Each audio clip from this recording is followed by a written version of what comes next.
Use the product rule to find the derivative of a function in the form of f of x times g of x. So what is the product rule, and why do we need it? Well, the product rule is used to differentiate a function which has multiplication. And as we talked about in a previous video, if we have the derivative of f of x times g of x, we are not allowed to break it up into pieces and take the derivative individually like we can with the sum or difference rules, or with addition or subtraction. So that is off the table. We can't do it. So then how do we take the derivative of two functions being multiplied? Great question. Well, as it turns out, the derivative of f of x times g of x is equal to, and wait for it, f prime of x times g of x plus f of x times g of x.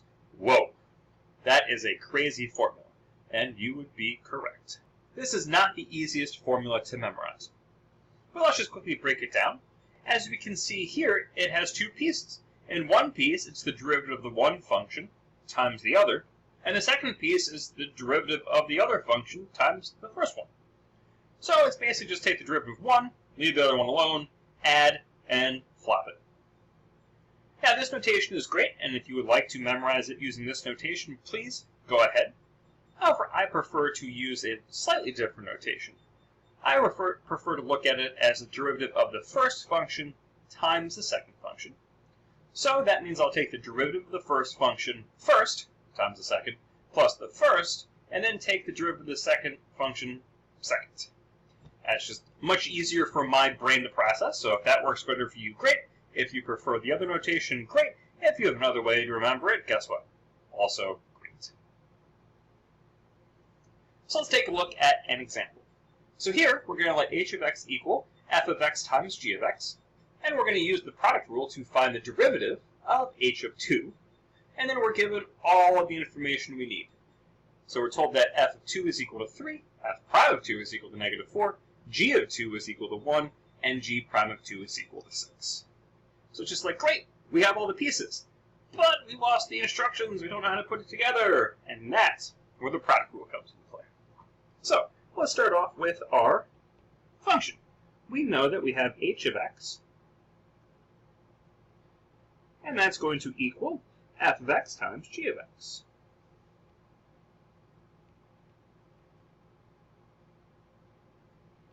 And then based on the formula for the product rule, we know that h prime of x is going to equal the derivative of the first, so f prime of x, times the second, which is g of x, plus the first, which is f of x, times g prime of x, which is the derivative of the second term. So great! We have the product rule, so therefore we can find the derivative anywhere on our function h. But we don't want to find the derivative anywhere on the function h. We want to find the derivative when x equals 2. So now we'll just substitute 2 into our derivative. So h prime of 2 is going to equal f prime of 2 times g of 2 plus f of 2 times g prime of 2. And now we have our instructions for how to put our pieces together. So now we just have to substitute each piece into our derivative. So let's see, f prime of 2 is going to be negative 4. So we can substitute that piece in. We can see that g of 2 is going to be 1. So that piece goes in. Plus f of 2 we can see is going to be 3. So why don't we throw that one in there?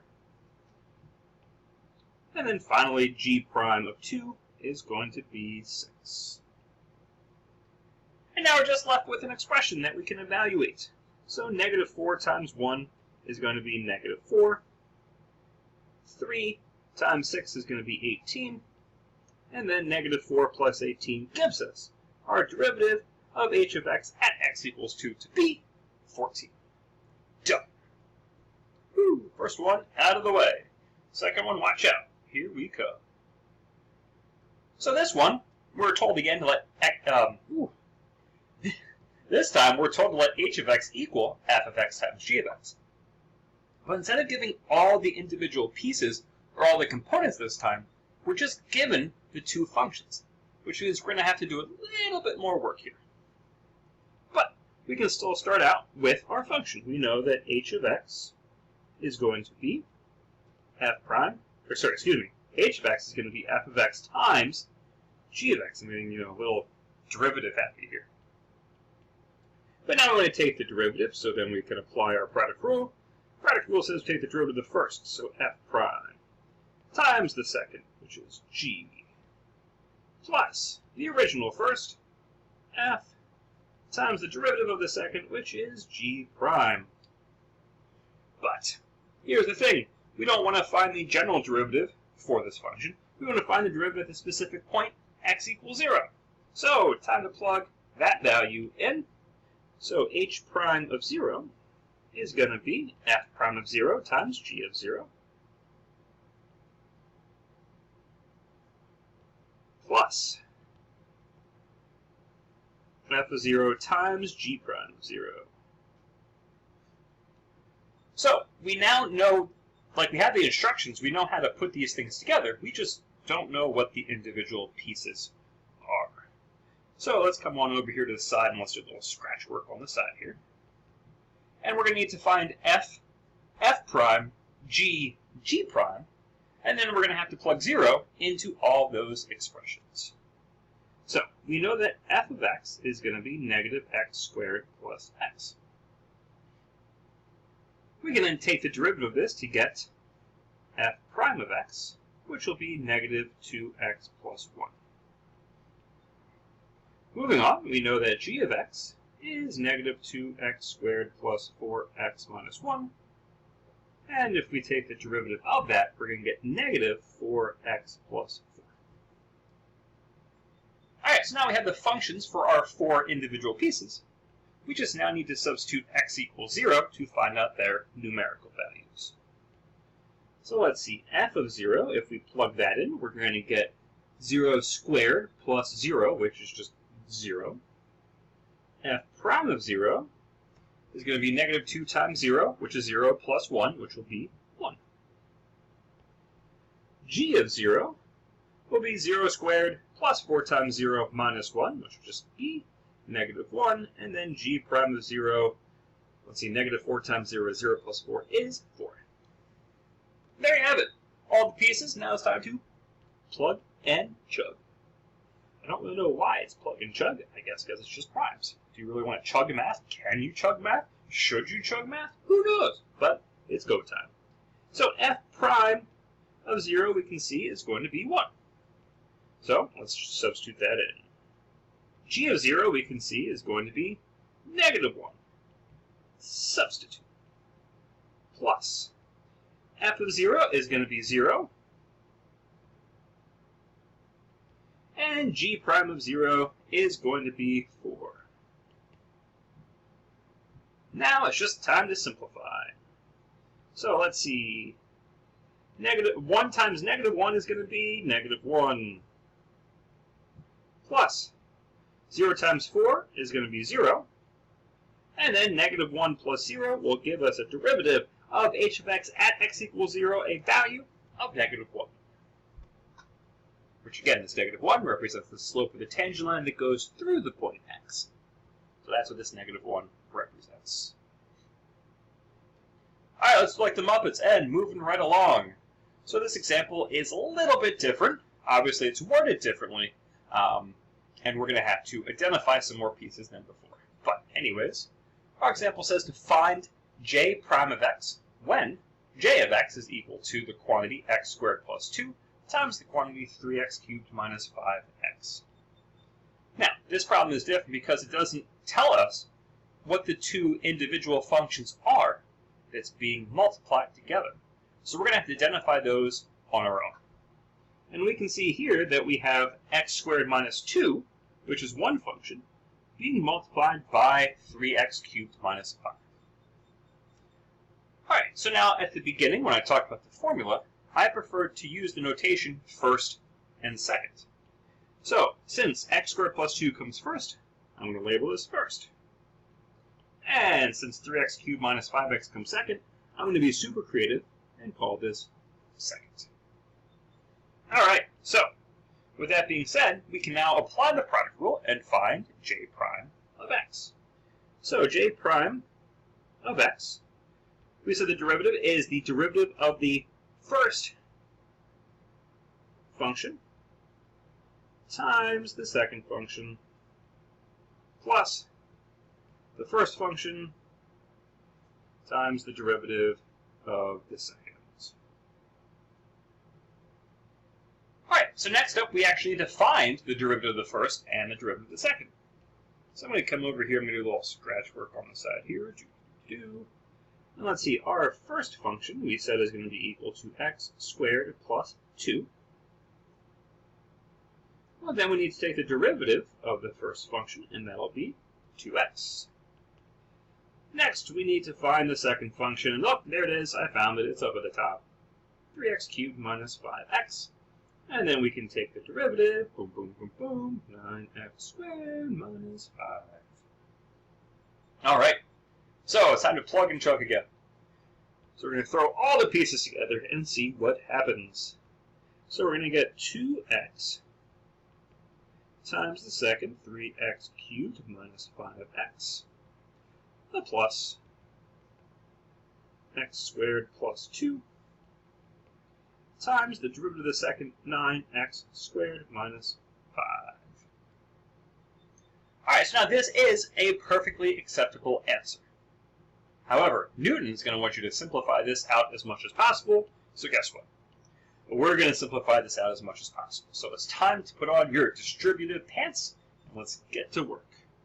So 2x times 3x cubed, and then 2x times negative 5x, boom. And the second one, we're going to have to do a little bit of FOILing.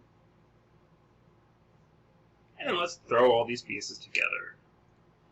Alright, so let's see, what do we got? 2x times 3x cubed is going to be 6x to the fourth minus 10x squared plus, let's see, 9x to the fourth minus 5x squared plus 18x squared minus 10. Whoop, just snuck that in there. Alright, so then there's really nothing to distribute after this, so we can just drop the parentheses. So we're going to get 6x to the fourth minus 10x squared plus 9x to the fourth minus 5x squared plus 18x squared minus 10. Whew. Haha, beat your Wi-Fi. Catching up now. Too late to the show. Alright, so now we can combine like terms. Well, we can see here that we have a 6x to the fourth and we have a 9x to the fourth, giving us a 15x to the fourth. And next up, we can see that we have a negative 10x squared, a negative 5x squared, and a positive 18x squared, which is going to give us a positive 3x squared. And then last, and as we can see certainly least, is the negative 10. And there you have it. Our j prime of x is going to be 15x to the fourth plus 3x squared minus 10. All right. And the final example. So here we're going to find the following derivative. We're going to take the derivative of v squared times 2 times the square root of v plus 1. Alright, so as you can see in the previous problems, we've kind of done this scratch work on the side. And that is 100% a-okay to do when you're learning. But eventually, we're going to want to take all these steps and do all this scratch work as we solve the problem to save ourselves some time. Alright, so here we're going to actually take the derivatives while we solve the actual problem. Alright, but before we can do that, let's just take a look at what we have here. We can see that we have our first function, which is v squared, and then we have our second function, 2 times the square root of v plus 1. Well, the first thing that we want to look at here, or the first thing that hopefully we realize, is that we can't take the square root of a radical. So before we can even start to take the derivative, we need to rewrite the radical into an expression we can find the derivative of. So d over dv of v squared times 2x, no, just kidding. We are using the variable v. 2v to the 1/2 power plus 1. So remember, we can change a radical to have a fractional exponent, which will allow us to then use the product rule, or excuse me, use the power rule. We are using the product rule. All right, so again, we can see that our v squared is our first term, and our 2v to the 1/2 is our second term. So now we can go ahead and take the derivative. The derivative says is that first, we're going to take the derivative of the first term. Well, the derivative of v squared is 2v. And then we just want to multiply by the second term. Plus. Product rule says we want this first term, which is just v squared, multiplied by the derivative of the second term. So to find the derivative, we're first going to use the power rule. 1/2 times 2, and then subtract 1. So 1/2 times 2 ends up just being 1. And 1/2 minus 1 is going to be negative 1/2. And the derivative of that 1 at the end is 0. So there we have it. We've taken the derivative of this product. And while it is helpful to write all these steps on the side like we did in previous examples, and I encourage you to do that as long as you need to, those are more like training wheels. So at some point, I'm going to ask you to take the training wheels off so we can just get on our two-wheeler and go for a ride. Maybe get some ice cream. But anyways, here's our product rule. Boom! Yeah! Done! Except that, remember, Newton wants us to simplify this down. Ugh. Alright, let's get to work. Got my distribution pants on. Boom! Boom! And boom! Alright, let's see. What is this going to look like? 2v times 2v to the 1/2 is going to be 4 times v to the 3/2. Because remember, when we multiply bases, we add the exponents. And 2v times 1 is just going to be plus 2v. Plus v squared times v to the negative 1/2. And when we multiply bases, we add the exponents. And 2 plus a negative 1/2 is going to be positive 3/2. Alright, so there's really nothing left to distribute, so we can drop the parentheses. So we can get 4v to the 3/2 plus 2v plus v to the 3/2. And then we're going to combine like terms, because we have 4v to the 3/2 and 1v to the 3/2. So since they have the same variables, and the variables both have the same exponents, we can combine this into 5v to the 3/2 plus 2v. And we can absolutely leave it in that form, and Newton should accept it. But if you want to show off, we can always put the rational exponent back in a radical to get 5 times the square root of v cubed plus 2v as another alternative answer. Now, Newton should accept both of those, and I will accept either one of those on the exam. Alright folks, that is it. That is using the product rule to find the derivative of a function in the form of f of x times g of x.